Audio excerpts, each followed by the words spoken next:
Yuri takes the thermos filled with her home-brewed tea and brings its steaming rim against her lips, before recoiling in shock once the piping hot liquid enters her mouth. Goodness. How silly of me. I suppose I did not account for how well the flask retains heat. I glance down at the green tea that fills the thermos cap in my hand, its own heat cooled to a much more manageable temperature. Yeah, you should probably be drinking out of this instead. You can have it back. Yuri opens her mouth as if on the cusp of suggesting something before apparently thinking better of it and clamming up. No, of course not. I will simply wait a little while longer for my tea to cool. And with the top off, it is going to cool faster. I need to change the subject. I've been wanting to ask this ever since I first saw you here at the library, but I gesture towards the red-covered book that lies on the table's surface beneath a crimson moon. What's the book you've been reading? It's called Portrait of Markov. It's about, She briefly scans the back of the book's cover, presumably to read the summary. Alright. I just wanted to make sure I don't accidentally give anything away. Basically, it's about this girl in high school who moves in with her long-lost younger sister, but as soon as she does so, her life gets really strange. She gets targeted by these people who escaped from a human experiment prison, and while her life is in danger, she needs to desperately choose who to trust. No matter what she does, she ends up destroying most of her relationships and her life starts to fall apart. That sounds really fascinating, actually. I figured you'd be interested, seeing as you're a fan of Blake Valentine's work. I'm actually rereading Portrait of Markov for the second time. It's my favorite book of all time, but it's been years since last I read it. But it's aged like fine wine. I don't remember every particular detail of the story, so it continues to shock and surprise me, even though I know how it ends.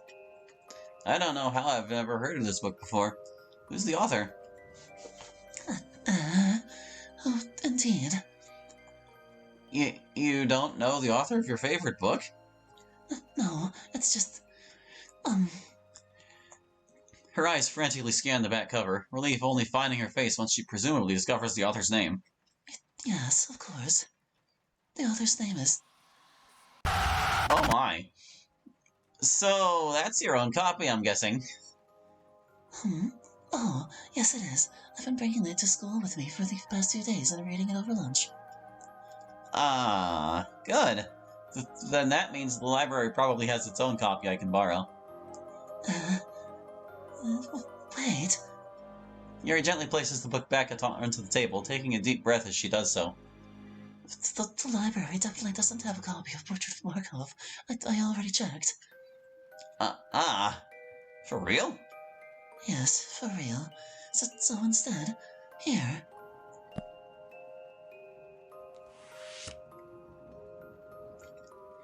Yuri grabs a second copy of Portrait of Markov out of her bag and gently slides it to my side of the table with her fingertips. For me? Why do you have a second copy of... Please stop asking questions and just take it. Okay, thank you. Yuri watches me as I delicately take the book into my hands before stuffing it into the expectant, unzipped maw of my bag. She lets out a relieved exhale once I do so. Was Yuri stealing herself for rejection? I should thank you, too. I realize that sometimes I become trapped in my own head, and come on a little too strong about things I like, and make assumptions about what other people are okay with, especially for someone as shy and quiet as you are. So thank you for being brave and putting up with me. You really don't give yourself enough credit, Yuri. Your company isn't something I need to put up with. I don't want to have to keep reassuring you of this every time we talk, so just take it to heart, alright? You expect we'll be talking a lot more in the near future? I seem to have recently received a book you just happen to love, a book I'm sure we would eagerly discuss over tea. Oh, what fortuitous circumstance. Far be it for me to squander such serendipity. But it'd be prudent of us to pack our things and be on our way before the warning bell sounds. I checked the time on my phone. She's right. 15 minutes till the start of class. I'll get started on Portrait of Markov tonight. I expect we'll have a lot to talk about next time we hang out. Nothing would delight me more. The other students, also on their way to the classrooms, give us a wide berth as Yuri's form looms tall over mine. She's a girl who's passionate like hellfire, awkward and eccentric, and has an entire world inside her mind at which I have not even scratched the surface. These people who barely speak her name aloud, I wonder what it is they see when they look at her. And the day goes on. Analytical statistics awaits, and the exam that everyone in the class has been shitting themselves over. I had already emailed the school IT department for my password, and they were surprisingly prompt about providing it. Good thing, too. If I couldn't log in for the exam, I'd be screwed. Okay, yeah, this was a classroom with, like, a croaky lady. This class is 2 hours long normally. Wonder if the exam has enough material to fill that entire time slot. The teacher enters, wholly unaffected by the oppressive atmosphere that chokes at this classroom. Not the flickering again, and with a click of a button on a remote, the classroom's machinery hums to life. Can't say the same for my classmates. Good day, class. For many of you, this will be the first time taking an exam in a computerized setting, so let me start by laying down some ground rules. This should go without saying, but you will not be allowed internet access for the duration of the exam. Testnow.exe should be the only program open on your workstation. The teacher continues on, mostly pointing out common sense things that are nonetheless, or must be spoken aloud, because someone at some point was stupid enough to try it. Meanwhile, I feel a presence loom over my shoulder. Think I can guess who this is? Psst! Hey, Hallie! Hey, Izumi. Man, sucks to be you. I can't imagine having to deal with an exam on my second day of class. You'd think it'd be like exempt from the exam. I'm not so much worse off than you are. This is only the second week of the semester. I only actually missed 2 classes. Yeah, I was gonna ask you how that even works. Well, there was more words. I skipped them myself, I think. Hardly seems fair that you're expected to keep up with. I said, are we all ready to begin? Whoops. Yes, Kashiwagi-sensei. My fingers hover over the mechanical keyboard before me, and I recall the password I was given by the school's IT department. Enter password? I shouldn't use a real one, obviously. It's A, B, C. 1, 2, 3. No numbers! A, B, C, B, A. Oh wait, no, here, hold on. There we go. That's the password I should use. Babica, that's what it was. When I enter Babica into the boot screen, everything fortunately works without a hitch. On screen is a featureless desktop, populated only by the recycling bin, the testnow.exe program. The teacher said we'd be using for the exam, and another program called HOP. The exam has already started. No use wasting time. Let's get this over with. Wonder what HOP is. Open HOP. Play Minesweeper.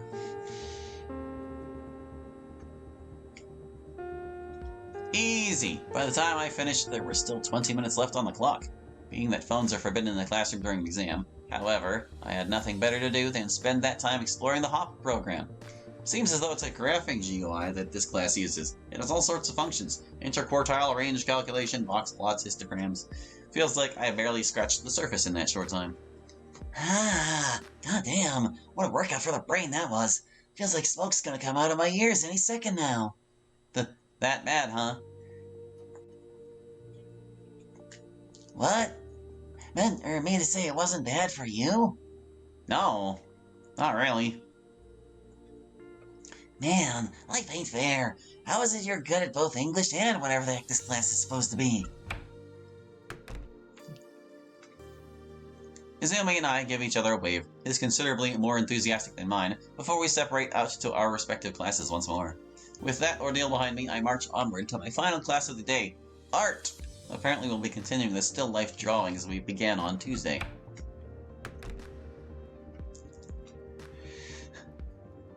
I forget what voice it is. Aha! Welcome! I'm glad we didn't scare you off on Tuesday, Harley. Scare me?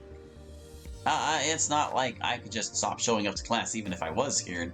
Fair point. Still, I think I would have died and I missed out on your unique perspective. You're a freshman foreigner in my own class.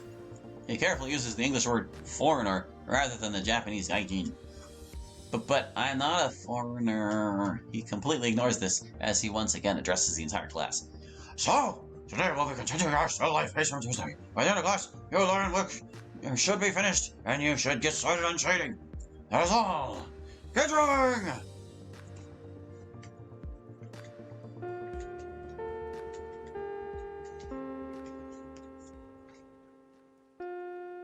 Thus marks the end of art class and the school day as a whole. I seem to at least be keeping pace with Sasaki-sensei's expectations. Line work is done. Shading is started. My right hand's flesh is blackened by graphite. Oh. As I observe this phenomenon, I notice one of my classmates from across the room eyeing me up. But as soon as I rise me, he huffs, hefts his backpack, and leaves. Oh my god, we found someone more emo than us.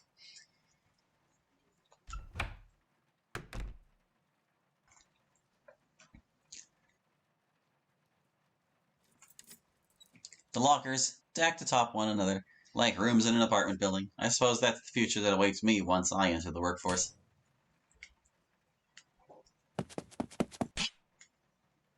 A mild sting spreads through the back of my skull. This is an awfully familiar feeling.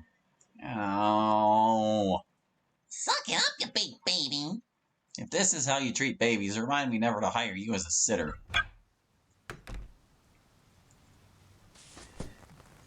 Once we open our umbrellas, Natsuki briskly continues on her way without bothering to look back. I follow, watching her pink pigtails flutter with each bouncy step she takes. Hey, kid, I'm guessing you ain't in a club yet, since you're going home early and everything. Yeah, I've got to find a club to join. Actually, speaking of which, why aren't you at your club? I was getting to that. Our first meeting this semester is until tomorrow.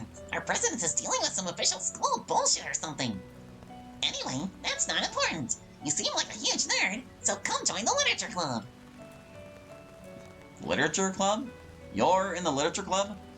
Fuck you! Don't look so surprised. I enjoy all sorts of literature. Yellow Jacket, Killing Secret, Parfait Girls.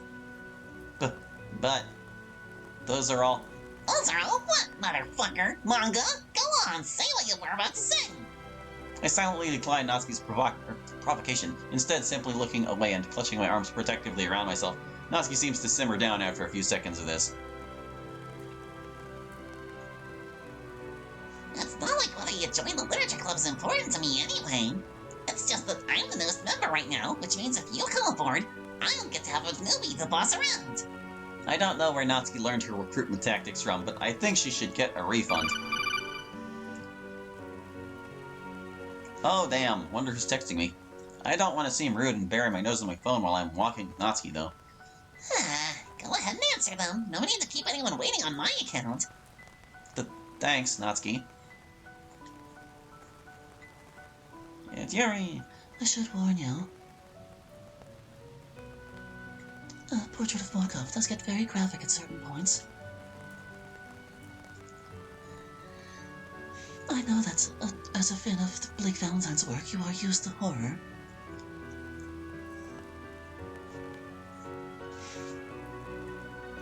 But Portrait of Markov is a far cry from the alien, eldritch Lovecraftian influences that Valentine draws upon. It can't get much worse than Black Ice, can it? Oh, I'm afraid it gets much worse.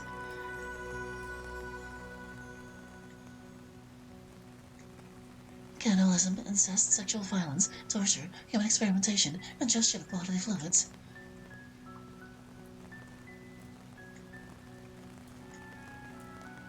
If any of those topics are off limits for you, then I would of course not blame you for skipping this one. Thanks for the trigger warnings, I guess. We can find something else to read together. Yuri, you said it's been years since you last read this book. How old exactly were you? I believe I was about 12, maybe 13.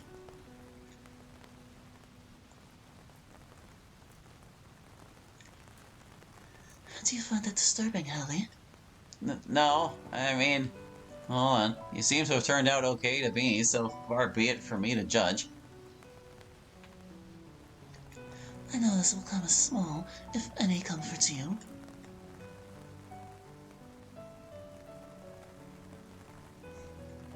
But I believe your own experiences with bullying have lent you a great deal of empathy for those outside the fringes. I suppose I shouldn't be surprised. I'll read the book. Portrait of Markov, I mean, I think I can handle it. A good work of horror is meant to take you beyond your comfort zone.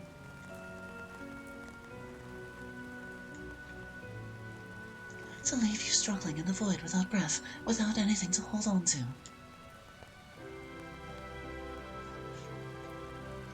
I think Portrait of Markov will do exactly that for you, Harley. Looking forward to it. Portrait of Markov will either be a brilliant subversive masterpiece or the absolute depths of exploitative shock schlock. No in between. So, who was that? Nobody you know, I don't think. Huh.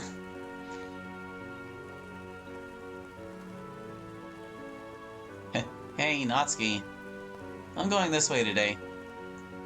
I gesture towards the direction of the nearest Rainbow Express convenience store. Eh? What fuck for? I need to pick up some groceries from the convenience store. Oh, fuck yeah, if you're hitting the convenience, count me in. I see no reason to object, so I continue on my way. Admittedly, it is nice to have her tagging along as I perform this chore. I don't know what a konbini is. I guess it's convenience store in Japanese. A thoroughly unenthusiastic voice calls out as an almost automated reaction to the front door's bell. I don't bother to answer. I bet neither of us are up for chit-chat. Just go skipping by. Natsuki wastes no time marveling in the sights and smells. She dashes over to the media racks and starts flipping through what looks like a monthly manga magazine. I could be mistaken for a babysitter, were she not wearing the same uniform as me. Once I'm on the non-perishable foods aisle, I start loading my hand baskets with as many instant ramen packets as they can fit. 55 yen per packet. Not bad. Natsuki whizzes by me as I'm doing so, her attention apparently now occupied by the snack aisle. She leans forward, transfixed by the cocky varieties on show. Once I am satisfied with the number of cheap, non-perishable goods I have obtained, I make my way to the front desk, my baskets heavy with carbs.